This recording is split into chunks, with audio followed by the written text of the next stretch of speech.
বিভাজন অনৈক্যের রাজনীতির বিপরীতে সবাইকে নিয়ে বিএনপি নতুন বাংলাদেশ গড়তে চায় বলে মন্তব্য করেছেন দলের মহাসচিব মির্জা ফখরুল ইসলাম আলমগীর। সোমবার বিকেলে গুলশানে বিএনপি চেয়ারপারসনের রাজনৈতিক কার্যালয়ে এক যোগদান অনুষ্ঠানে তিনি কথা বলেন। বান্ডেল থাকলে প্রতি সেনমানিতে টাকা বাঁচবে। বিকাশ সেনমানি বান্ডেল কিনে জিতুন প্রতি লেনদেনে।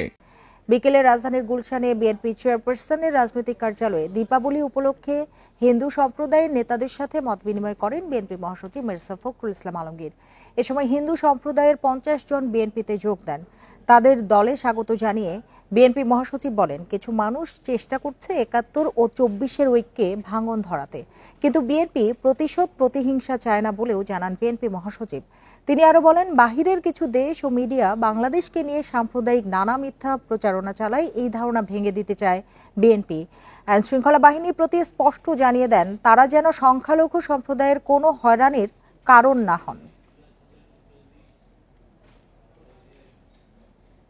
জাতিভেদ, বিভিন্ন সমস্যা, রাজনীতির কূটচক্রের কারণে আমাদের মধ্যে মাঝে অনেক বিভেদ সৃষ্টি করার চেষ্টা করা হয়েছে, আমাদের মধ্যে বিভাজন সৃষ্টি করার চেষ্টা করা হয়েছে।